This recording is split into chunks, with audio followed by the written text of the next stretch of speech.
Okay, there we go. All right. Now I see a little red record. Yep. Okay. I think we're good to go. Okay. So for those of you who don't know Stephanie is actually the chair of our Health and Wellness Committee. So she's a chamber member and sort of our guru on things that are all health and wellness. It's been a passion of hers since high school. She's also the owner of Seven Spears Martial Arts. So she's been practicing martial arts for over 20 years, so has a lot of knowledge and experience in the areas of health and wellness. And so she's going to be talking today about our wellness plans for 2021, how we can stick with them. This presentation will be recorded and uploaded on our YouTube channel and linked to on our website and other various platforms. So if you want to go back and watch it, that'll be an option for you. And if you have any questions, feel free to put them in chat, or we can do those at the end. So without further ado, Stephanie, I will hand it over to you. Awesome. Thank you, Amy. And thank you guys for attending my presentation on developing your wellness plan and sticking with it. This is my first fully online presentation, so hoping and praying all technology works and everything goes as it should. And as Amy mentioned, starting back in high school was when I started to become interested in just health and wellness and exercise. That's when I started martial arts. And so this is just a topic that I've enjoyed researching and learning about and sharing healthy tips with others as well. So what I'm going to cover today in this presentation are a few different topics. First of all, I'm going to talk about some of the different factors affecting our wellness going into 2021. I'm going to talk about some tips and strategies to ensure optimal health and dealing with some of these factors and changes, some strategies on setting goals, and then some tips and strategies on how to stay on track with those goals. And after the slideshow, I put together a PDF handout that's got some links to some resources, and there's going to be some products and things I'm mentioning throughout the presentation. So I have that as a resource to send out to you guys to use at your disposal after we're done with the presentation. So moving into factors affecting our wellness in 2021. So we're all dealing with a lot of changes and different things coming at us. One big thing that's affected everybody, of course, is increased screen time. With everything being online. Our dependence on devices has increased dramatically. This, of course, has led to reduced physical activity, more people working from home, not to mention that gyms and fitness centers have been shut down. So our options for exercising are a little more limited. And then diet, of course, we've been seeing a trend in more consumption, a little bit of overconsumption, whether it's alcohol, it's stress eating, it's convenience or boredom eating when you're working at home and you've got the kitchen right there, easy to get to. And then the last big one, of course, that none of us is immune to is just the stress dealing with some of these changes and the uncertainty of the times. So what I want to do is just sort of get into each one of these individually and talk about some different tools and strategies you can do to adapt to some of these challenges, control what we can control and try to do that in a positive way. So first of all, dealing with the effects of screen time on our health. So too much screen time has some really negative effects on overall health. A couple of different ways it affects health is, first of all, vision. Staring at a screen for prolonged periods of time can cause eye irritation, fatigue, and blurred vision. The other thing with screens is they emit blue light, which is known to suppress melatonin and therefore disrupt sleep patterns. And then too much screen time also leads to prolonged sitting, which prolonged sitting is linked to a number of different health risks, such as higher blood pressure, weight gain, slower metabolism, muscle tightness. So these are things you really want to be aware of when you're having to work from home or sit at a desk. So a couple things you can do with vision. There's the 20-20-20 rule that's out there. And what that rule says is that for every 20 minutes you spend staring at a screen, you should look at something 20 feet away for 20 seconds. So I recommend set a timer on your phone that goes off every 20 minutes if you know you're going to be sitting for a long period of time in front of a computer screen. If you're not sure how to judge 20 feet away, look outside a window if you're able to, look across the yard or across the street. And what that does is that just helps to relax your eye muscle and relieve some of that tension. The other great tool that's out there are blue light filtering glasses. So they make some relatively inexpensive models. They're comfortable, they're stylish. These are a great tool because I don't think anyone is immune to having to be on computer screens right now. So this is a great way to help filter out that harmful blue light. In dealing with the prolonged sitting, so it's actually recommended that you take a break every 30 minutes from sitting. And so that is something as simple as just standing up, stretching your body, walking a lap or two around the living room. If you are taking calls throughout your workday, if you're able to stand up when you're on the phone or walk around, a standing desk is also a great tool if you're able to have something like that. And then the other thing when you're sitting is you want to make sure that you're sitting with proper posture so you're not putting tension on your neck and your shoulders and back. And so in my next slide, I actually have our local expert and fellow chamber member, Dr. Austin, who works for a community chiropractic center. And he's also on our health and wellness committee. So he put together a video just to show you guys some different ways to make sure you're sitting properly and to provide some tips and tools. So let me move on to, let me make sure my volume's up. Okay, here's Dr. Austin. Hey, how's it going, guys? My name is Dr. Austin. I'm here at the Chiropractic Center tonight. I'm here at my desk.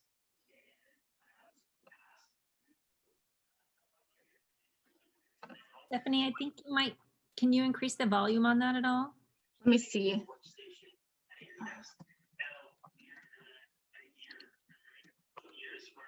Is that better? It's a little hard to hear.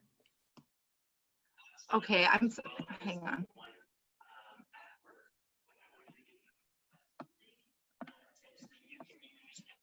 Is that a little better? It's hard to get it, but you know what we can do is we can, I don't know if you have a separate link to the video, but we can add that. Go to your audio icon down at the bottom of the screen, click on the arrow, and there's a place where you can switch to system audio. That's what you want to hear right now. And then start your video over. I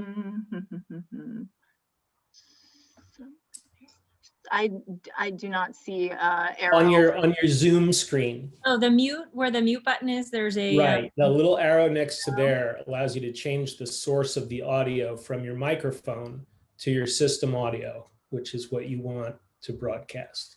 Okay, so if you click on that little arrow, you should see select a speaker.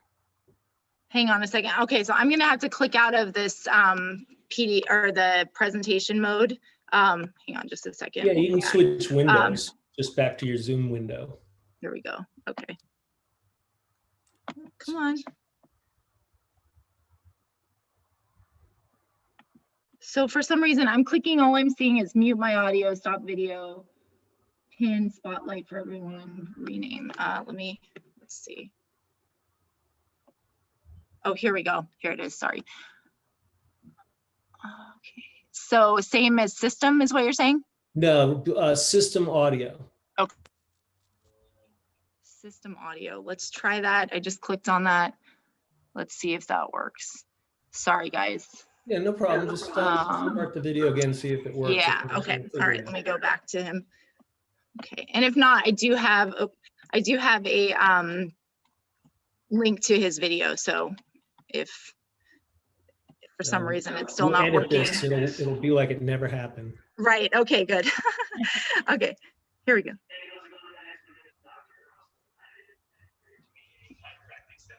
Now go back to that setting again and then try same as system. Let's try that. Okay.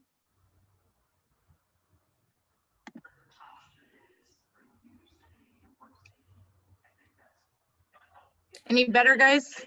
No, you know what it is? I think it's under, let's try it one more time. Okay. Go back to that audio arrow, Yeah. and then up at the top, you should see select a microphone. Yes. And choose system audio for the microphone. Okay. All right. Let's Try this one more time. Yep. Nope, not happening. Bummer. Sorry, Retry. guys. Okay, well, I'm gonna move on to the next slide. He has a lot of just great tips and tools about, showing the proper alignment of your shoulders. And as you can see on his desk there, there's that slider device that you could put, if you're able to, for a computer screen, to slide it up and down to help ensure you're not looking down at a screen. And then he's sitting on what's called a wobble disc, which is something that can kind of help to just sort of challenge your core and just help strengthen some of those muscles. So I do have this in the, excuse me, fortunately I have this in the PDF that I'll be sending out, so you guys can click that link and watch it that way, and hopefully the audio will work. I apologize for that. All right. Hey, how's it going, guys? Okay. So moving on from the increased screen time, is the next big one is the reduction in physical activity. So I really want to stress how important regular exercise is when it comes to your overall wellness and health. There's numerous benefits, but just to name a few, it helps you maintain a healthy weight.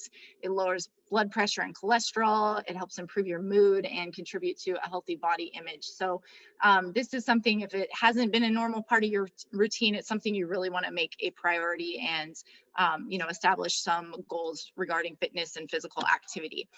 So the minimum recommendations for general overall health when it comes to aerobic activity is 2.5 hours of moderate aerobic activity like brisk walking or swimming, or 1 hour and 15 minutes of vigorous activity such as running or cardio kickboxing class each week. And then it's recommended that you break this up throughout the week. So get at least 30 minutes of moderate activity 5 days per week.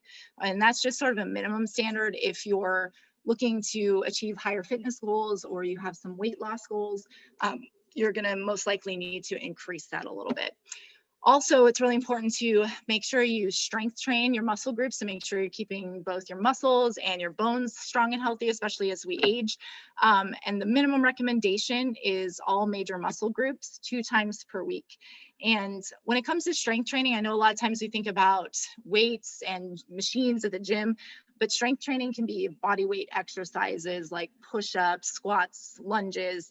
Resistance bands are another great tool for that strength training.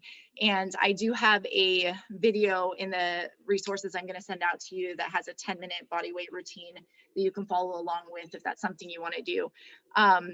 So again, make this a priority. If it's not, I recommend you schedule it weekly, block out some time each week and, stick to that time and don't let other things get in the way of that.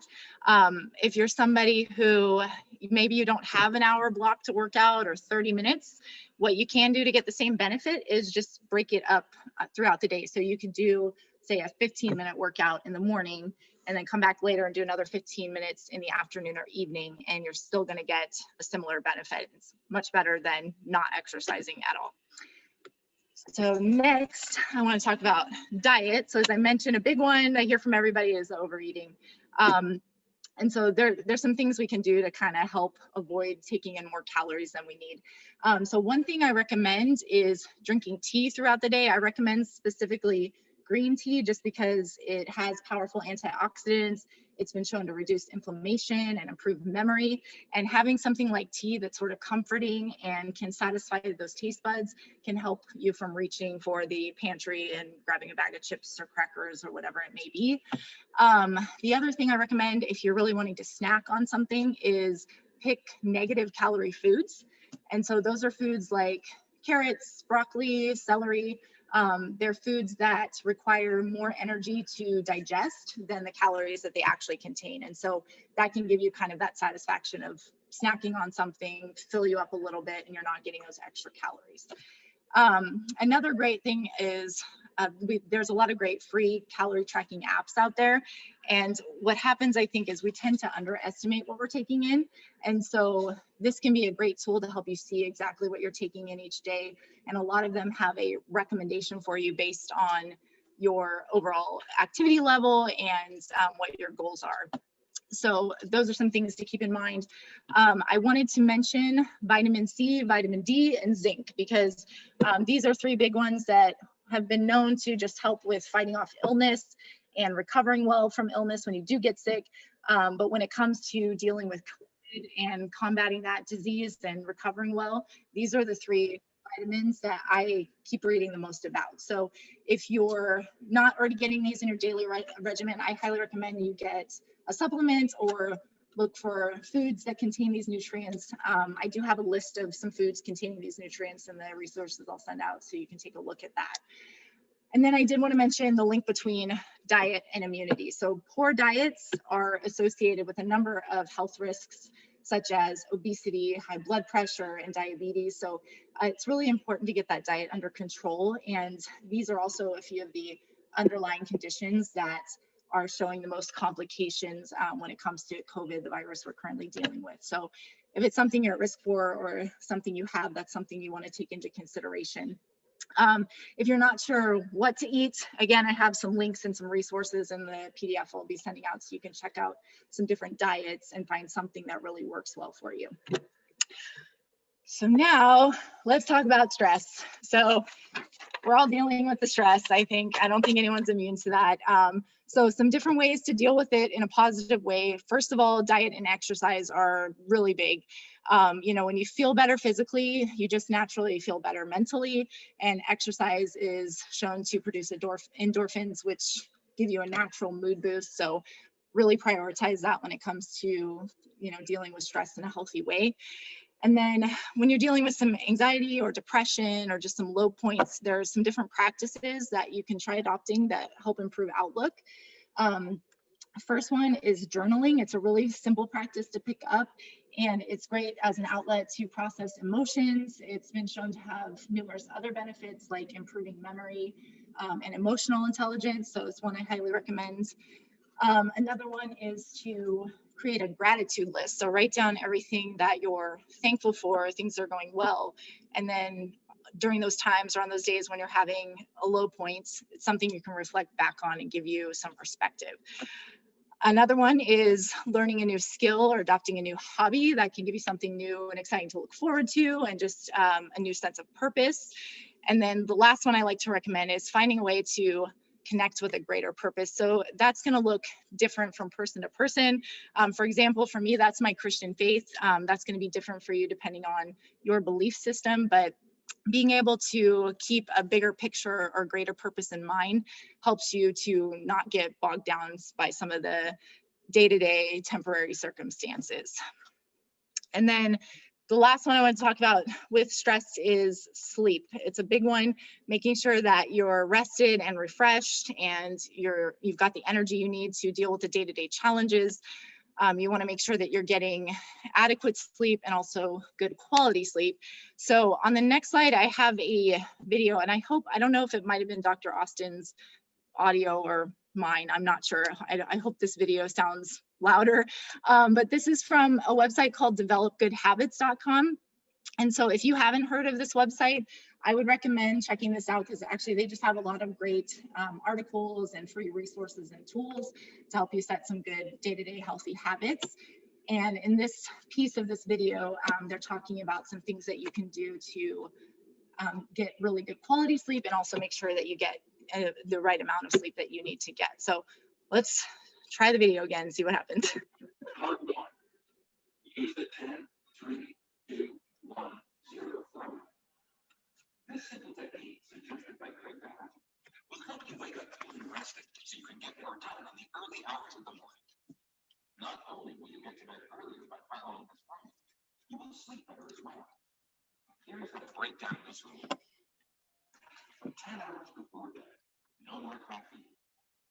3 hours before bed, stop consuming food and alcohol. 2 hours before bed, stop working. 1 hour before bed, turn off all screens, including your phone, TV, and laptop. 0, the number of times you hit snooze in the morning. It takes about 10 hours for your body to eliminate itself and get better at sleep before it rest.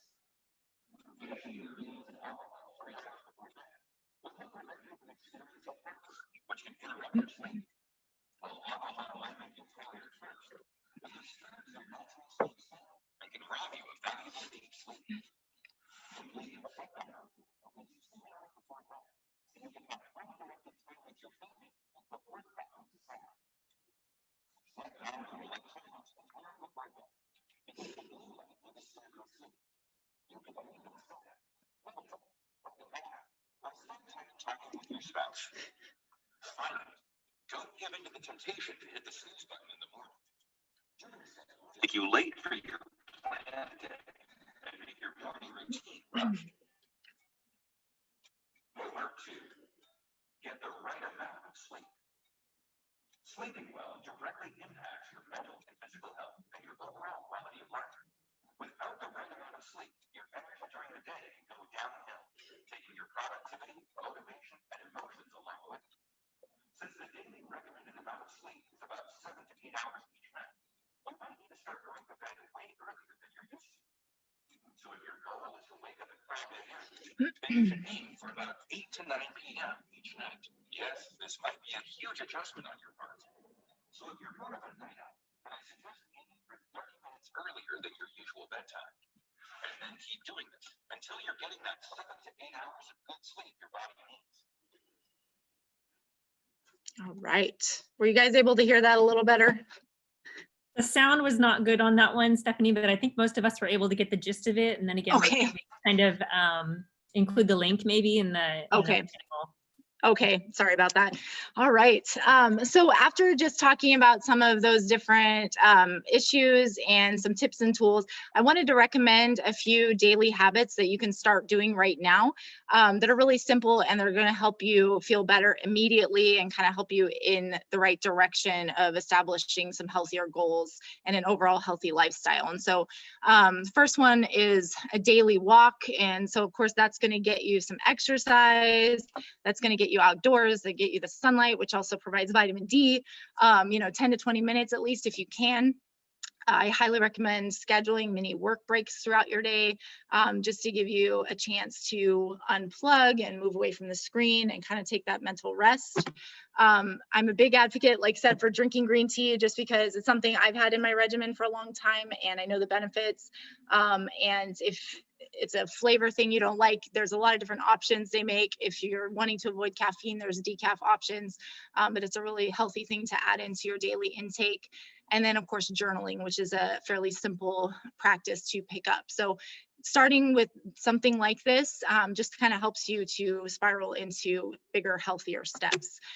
So now let's talk about setting some wellness goals. So when it comes to wellness, we are talking about your physical fitness, your diet, and of course your mental health. So keep those things in mind when you're setting some goals. And you might already have some set, or hopefully this is giving you some ideas of some good goals to come up with. But what I always do when starting with goals is I start with the long-term ideal goal. What does the optimum level of wellness in each of these areas look like for me? If you're someone who's an athlete, you're going to have probably a different fitness goal than maybe your goal is to have the energy to get through your workday and still be able to spend some quality time with your family or your kids after. So, think about and write down what that ideal is for you. And then I like to start with an assessment and look at, okay, where am I currently?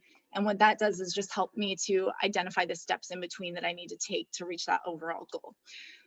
And the other thing I wanted to mention when it comes to setting goals is make sure the goals and the way you're going about achieving these goals are meaningful and enjoyable. So if your goal is to improve your overall cardio fitness and you don't like running, don't use running as the way to achieve that goal, right? There's a lot of different things you can do. There's Zumba, there's cardio classes, but if you make it something that you actually enjoy and look forward to, the odds of you sticking with it are much, much greater than if it's a chore and it's something that you dread.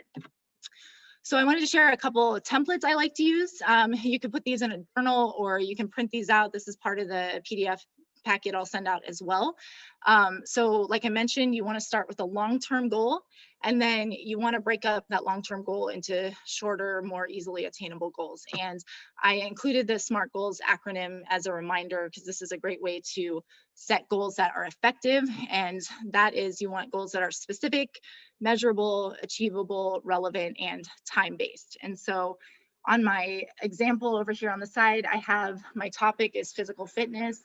I'm going to write the date that I'm starting on this goal, and then what my ideal overall goal is. So say it's run 1 mile in 8 minutes. My self-assessment, I currently can run a mile in 9 minutes and 30 seconds. So I know I need to shave an hour or a minute and a half off that time. So I'm going to start with a smaller goal of running 1 mile in 9 minutes by February 1st. And then what I would do is keep track of that when I accomplish that goal. And then of course, set the next one and the next one until I achieve that goal. So setting it up in steps like that is really effective to getting toward that overall goal. The other thing I recommend is doing some kind of daily, weekly tracking of your goals. So this is a template I like to use here, where underneath the snapshot of the week, I list the description of whatever goals I'm working on. So say goal number 1 is my running goal. What I'm going to do then up at the top is, if I'm doing a run on Monday, under that box under Monday row 1, I'll write, I ran today 1 mile in 9 minutes and 20 seconds. So that way I'm just tracking what I'm doing and staying on top of it. And then at the end of the week, it's great to do sort of an assessment of what went well for you. So I like to, at the bottom there, write what went well, areas to improve, and if there's any changes that I need to make for the following week. So those are a couple of templates to use to set some goals. Once you have your goals set, then the next challenge, of course, is staying on track. I know this happens to everyone. We start off the new year with resolutions and we've got motivation and excitement. And then come February, we've gone right back into our old habits and forgotten about our goals. So I wanted to just recommend a few tips that work really well for staying on track. So the first one is, of course, visualize the end goal that you're trying to get to. So hopefully you have your goals written down somewhere.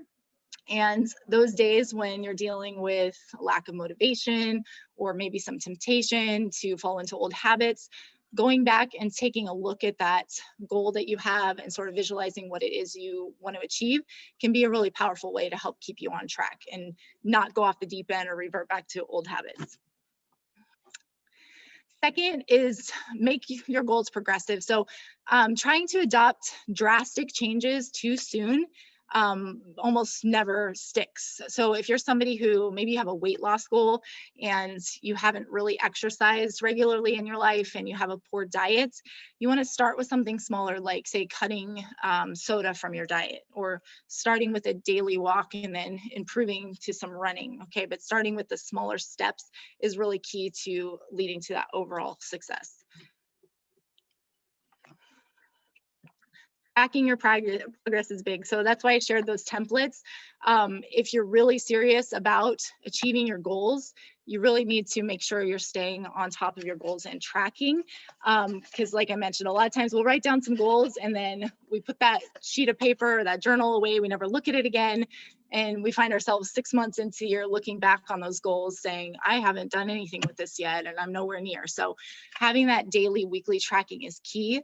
And the other benefit to tracking your progress is when you look back and you see all the progress you've made, it just helps to make you feel good and reinforce those good habits and keep you going in the right direction. So that's a really important one. All right, number 4, forgive failures and move forward. So a lot of happens is we fall off the wagon, you have a bad day, a bad week, maybe a bad couple of weeks, and you let that guilt sort of derail you and cause you to quit on your goals altogether. So the thing I want to stress is that is going to happen. Holidays come up, families visit, you go through stressful periods. The point is to just get back on track and start small again as you need to, and just keep going forward. You know, getting back on track becomes a habit in and of itself. If that's something you just have that mindset that you're going to get back on track. You fall off track, you just start on again, and it's okay. And then last, I wanted to just encourage you, make the plan or your goals somewhat flexible, make adjustments as you need to. If you're going on about trying to accomplish your goals and you're finding a goal is not working for you or it's stressing you out, you know, change it as you need to. That's okay. The whole point is you're working toward adopting an overall healthy lifestyle for optimum wellness. And this is something that should make life better for you, not stress you out and make life worse, right? And the last thing I just want to encourage everybody is just get started and keep moving forward. You know, the baby steps are important to move you in the right direction for overall health and wellness. And just keep in mind, it takes time to establish new habits. So you want to look at this overall health and wellness plan as a long-term goal, not something short. So that concludes my presentation. Actually, I will open up for any questions or comments. And like I mentioned, Amy, I think I'll probably have you send out the email after so that any of the points I made or the links or products I referenced, that you can go back and take a look at that, and that can help you with your wellness plan. Stephanie, that was awesome. That was really, really good. I love how comprehensive that was. Did anybody have any questions or thoughts they wanted to share? I have a question. I heard that you practice martial arts and you have a martial arts studio. Can you talk Yes. a little bit about how martial arts fits in with this whole kind of mind-body connection, and how martial arts might help, you know, be a good add-on to a physical fitness kind of change program? Sure. Well, so there's a few great things with martial arts. First of all is the physical aspect, the fitness. You know, it's just going to make your body stronger and make you feel better. The mental benefit, of course, you know, when you start learning a new skill and you start mastering that skill, it gives you sort of a natural confidence boost. And not to mention, martial arts is just sort of an empowering way to exercise anyway. And so it's great for both the physical and the mental health in that regard. The other thing that's really awesome about martial arts is because, you know, it's something that you're learning and you're building on skills, and you're working toward new goals, is it actually really helps to learn how to set goals and, you know, persevere and push through challenges to achieve those goals. So it's really a great, you know, health, what do I want to say, health system, I guess you could say, you know, to adopt if it's something you're thinking of. And the thing that the feedback I get a lot from our adult students is they enjoy the martial arts as their fitness regimen because it's fun for them too. And so it doesn't feel like working out so much. It's not like the day-to-day routine of going to the gym and running on the treadmill. You know, it gives them something different to look forward to and new skills to learn. So it keeps them more interested.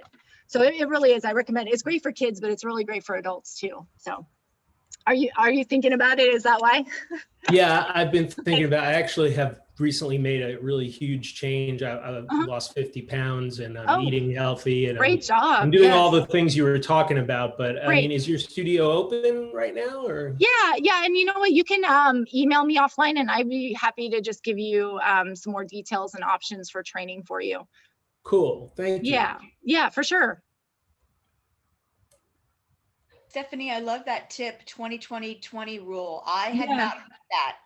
So no way at something 20 feet away for 20 seconds. That Correct. is Yep. the big takeaways for me. I mean, all of this stuff I try to do in my normal daily life. So it was just all really good reminders, but I had not heard that one. So thank you. That's awesome. And I need to make sure I take more breaks during the day because I am really bad at sitting at my desk for hours on end.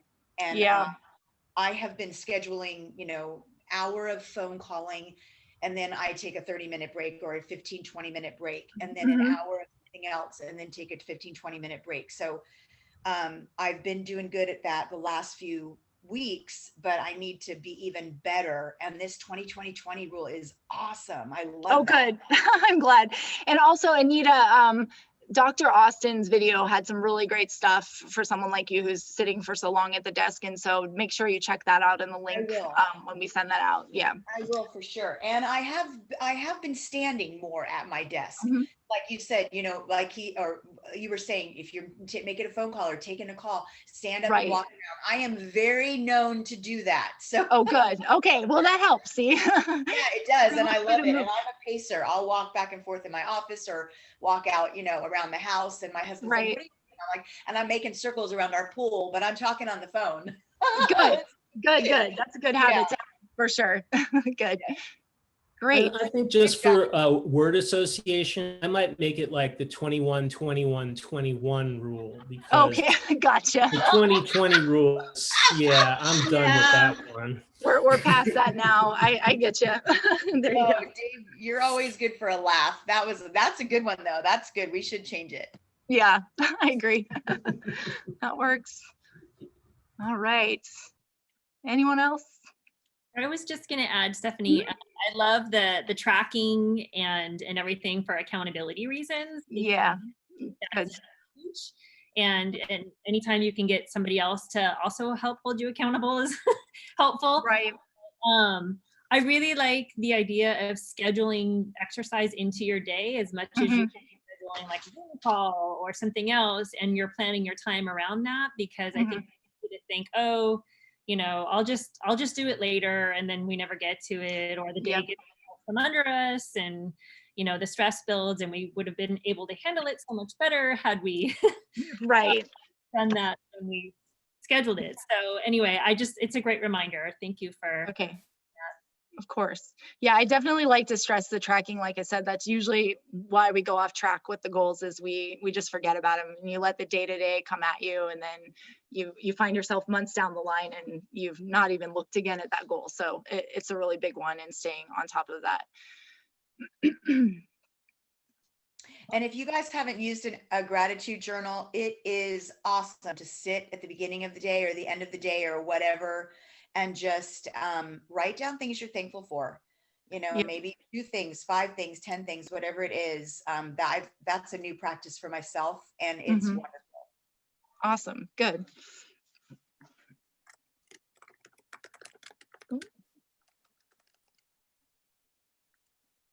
How's it going, Mike? Good. How you doing? Good. You missed it. I'm to the point and direct. So Well, good. Yeah. Sorry I got on late. I had another call yeah. pre-booked, but I look forward to looking at the recording, and thanks so much for doing this. Yeah, for sure. It was fun. So if nobody else has questions, I think we're good. Anybody Okay. else? All right. Well, If you need any help getting that audio fixed, I might be able to help you. So email me. Okay. So my audio was okay though. You guys could hear me speaking. Okay. Oh yeah. So it was just a video playback. Okay. And that's weird because it sounded the same on my ends, but so I don't know why that wasn't working, but it's always got to be some technical difficulty, right? That's how we do. Right. Great. Awesome. Well, thank you guys. Thanks for helping out Amy. And I'll give you, I'm assuming Amy, you're probably the person to email everybody the PDF. I'll send that, and then maybe that's something that can be linked to in the video that you post as well, if anyone else wants access to that. that will be the case. Yep. Awesome. Cool. Thanks for joining us, everyone. Thank Great you. job, team. Thank you. Thanks for everybody Thanks, for joining. Stephanie. Great job. Yes.